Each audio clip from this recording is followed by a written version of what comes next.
Early interviews between the two stars were filled with smiles and compliments, suggesting a genuine camaraderie. However, as the production progressed, the dynamic between Ziegler and Gadot appears to have shifted, with tensions boiling over into a public feud that has captivated both fans and the media, who posted short video shots with herself, her co-star, and the rest of the crew who had worked in the film as what's been seen as a final shot. Ziegler then posted a tweet where she thanked the fans for their support before declaring Free Palestine, and whilst this might seem like a good thing with the actress trying to help out the people of Palestine, others saw it as a jab at the former Wonder Woman actress, who's an Israeli actress and very vocal about her support of Israel. Because of this political rivalry, it seems Disney backtracked on a promised D23 presentation and removed Gal Gadot from singing scenes from both the films and the teaser trailer at the last minutes. Because of her support for Israel, many feel that Gal Gadot as the evil queen outshines Snow White. This CGI overload and attempt to modernize a classic might be risky for Disney, according to Rachel Ziegler. This film isn't for fans of the original.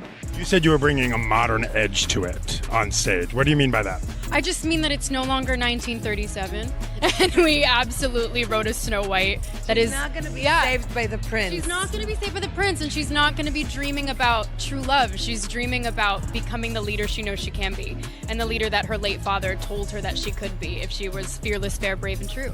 And so it's just a really incredible story for, I think, young people everywhere to see themselves in. Snow White is running for president.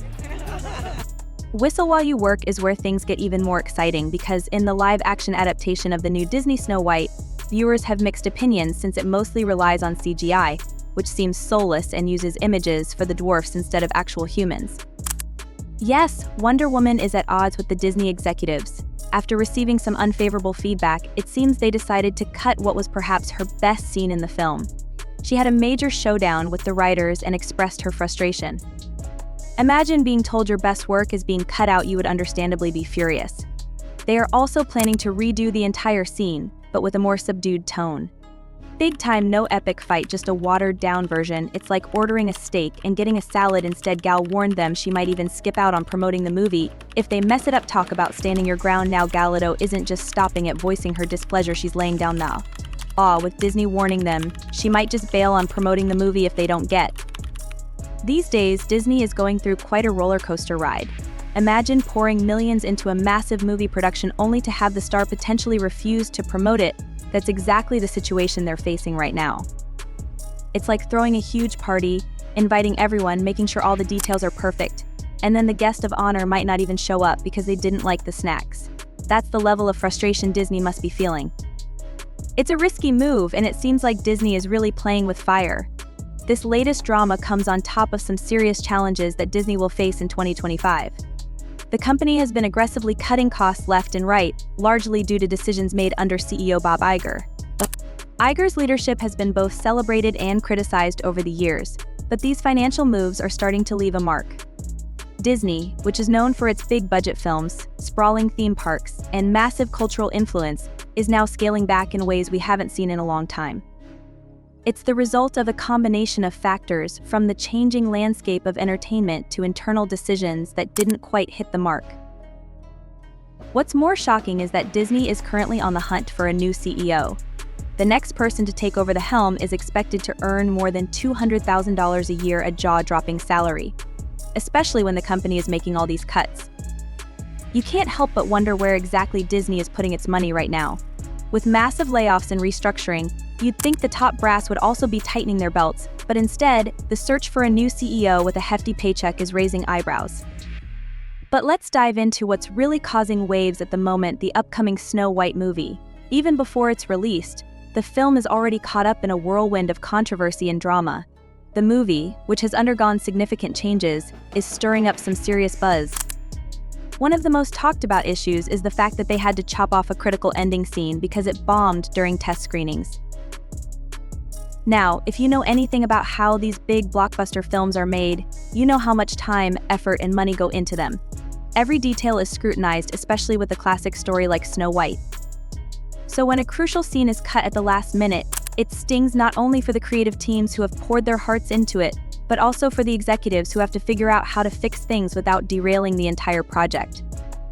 It's a reminder that even big companies like Disney, which have been churning out iconic films for decades, can hit bumps in the road. And this bump seems to be a pretty significant one, so what's going on at Disney? Why are things so shaky, especially when it comes to a film as important as Snow White? One reason may be balancing nostalgia with modern expectations.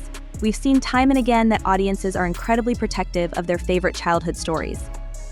On the one hand, they want the magic and wonder of the original stories. On the other hand, they want modern updates that feel relevant to today's world. It's a tightrope that Disney has been walking for years, and this time they may have stumbled.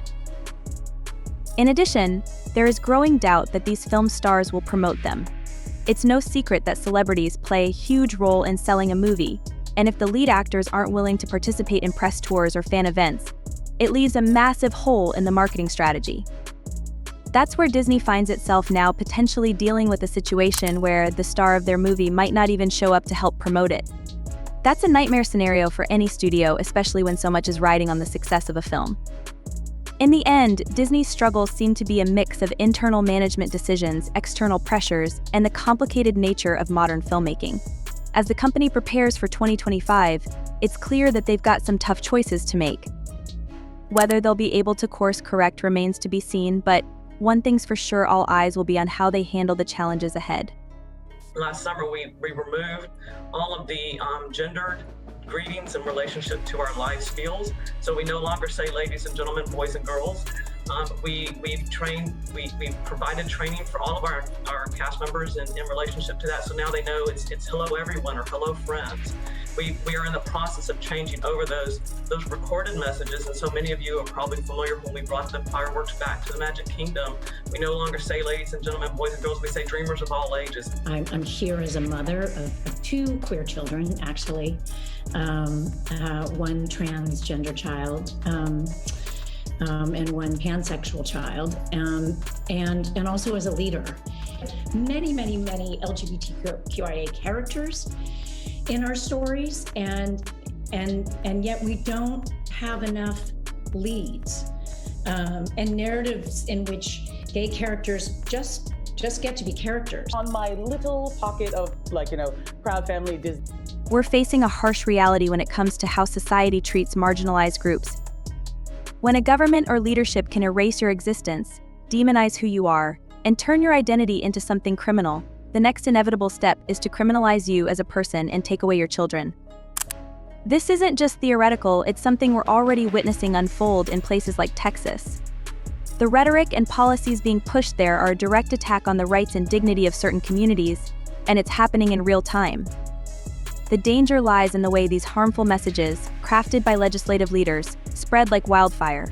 These leaders are setting the tone for public opinion, and the governor's office plays a critical role in amplifying that harmful rhetoric. For instance, the governor's spokesperson wasted no time labeling everyone who opposed the anti-LGBTQ bill as groomers, which is a coded way of calling them pedophiles. The use of such a loaded, inflammatory term is not only irresponsible but also extremely dangerous. It demonizes anyone who speaks out against this kind of legislation, portraying them as predators. This isn't just political mudslinging, it's a tactic designed to silence opposition and turn public opinion against an already vulnerable group. From there, it's a slippery slope. When these ideas become normalized, when lawmakers can openly demonize people just for existing, it creates a climate of fear and hatred. And we all know what happens when fear takes over, it turns into laws that criminalize people's very existence. We're already seeing this in Texas, where some lawmakers have targeted trans individuals and families. The state is on a dangerous path where it's not just about erasing people's rights, but also about taking away their children. It's no longer just theoretical, it's happening right now. The spread of this kind of dangerous rhetoric from state leadership cannot be ignored. When the government labels certain groups as criminal or immoral, it gives permission for even more extreme measures to be taken against them. What starts with dehumanizing language quickly leads to actions that strip away fundamental rights, whether it's through legislation or through public policy.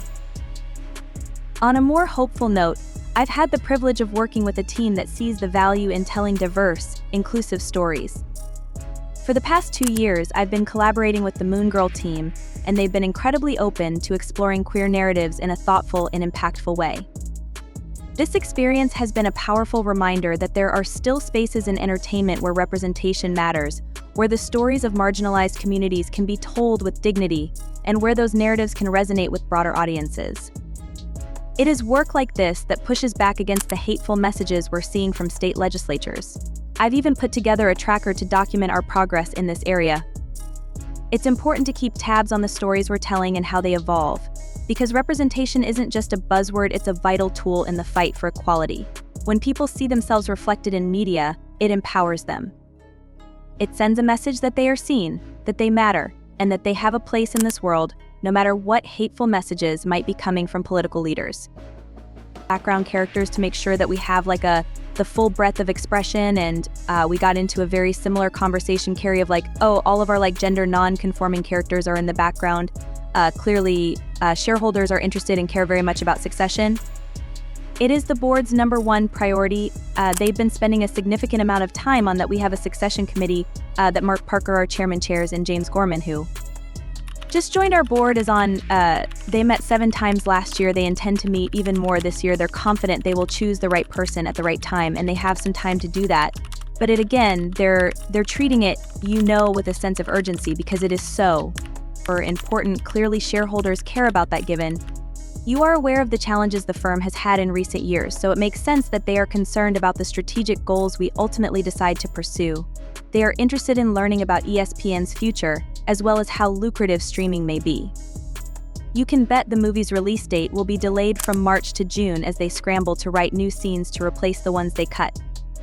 They care about the quality of our films and are very interested in growing our parks and resorts business, where we said we're going to spend $60 billion over the next 10 years. What's known as the domino effect occurs when someone plans a summer road trip and then discovers they need to repair half of the automobile. Whether they will get to the finish line on time is a mystery.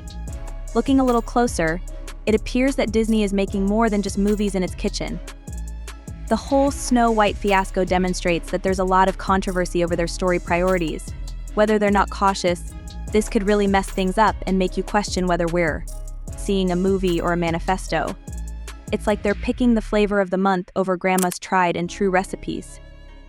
As you leave the scene, I like to turn to the camera and say, Gal's mad word on the street is that she's so fed up that she might just call it quits with Disney after this whole Snow White saga. Meanwhile, Gadot is about as thrilled with Disney as a cat in a bath. Disney may need to check its compass, because it appears that they could be losing their way and their stars. It's like having a job where they constantly change your role and you just throw up when someone throws their hands up and says, I'm out, I'm done with the show, done taking myself off, done cutting the show. It's a sign of deeper frustration. If that person walks away, it's a glaring red flag, especially when it comes to a brand as iconic as Disney. The Mouse House, once beloved for its storytelling magic, is now under scrutiny for prioritizing flashy concepts over the epic narratives that defined its legacy. Let's address the elephant in the room. Disney's recent creative direction is sparking criticism from fans worldwide, and the once unquestioned powerhouse is feeling the heat. Gone are the days when audiences simply sat back with popcorn in hand, content to enjoy whatever was served. Fans are no longer satisfied, and they're making their dissatisfaction known. It's as if you've walked into your favorite pizza place, craving that perfect cheese slice, only to be handed a green salad instead. This is Disney, a brand that generations grew up adoring, and yet, for many, the magic seems to be fading. This current state of affairs has raised serious questions. Is this just a blip in Disney's long reign, or are we witnessing the beginning of a larger collapse? The Magic Kingdom, once untouchable, now faces an uncertain future. Some are drawing comparisons to a champion sports team that dominated for years, but eventually lost its edge, collapsing under the weight of expectations. Can Disney return to its storytelling roots and regain its place at the top? Or is this the start of a new, less dazzling era? Fans and critics alike are waiting to see whether Disney can reclaim its crown, or if the once majestic empire is beginning to crumble. Losing its winning streak, Disney's got some soul-searching to do, because how they handle movies like Snow White might just set the stage for what's to come. Will they listen to the fans or stick to their new playbook? Well, folks, there you have it, a whirlwind tour of Disney's latest drama with Snow White, and all the ripples it's causing from big cuts and reshoot. I have to ask, what do you think about all of this? Is Disney losing its magic touch, or are they just evolving with the times? Can they turn things around with Snow White, or is it too little, too late? Leave your thoughts in the comments section below, we're all ears. If you enjoyed our in-depth analysis of Disney's dilemmas, Don't forget to hit the like button and subscribe to Wake Informant for more updates on your favorite companies and all the market trends. To Gadot possibly hanging up her Disney hat and fans getting more vocal about their disappointments, thank you for watching, as always, and please keep informed and involved.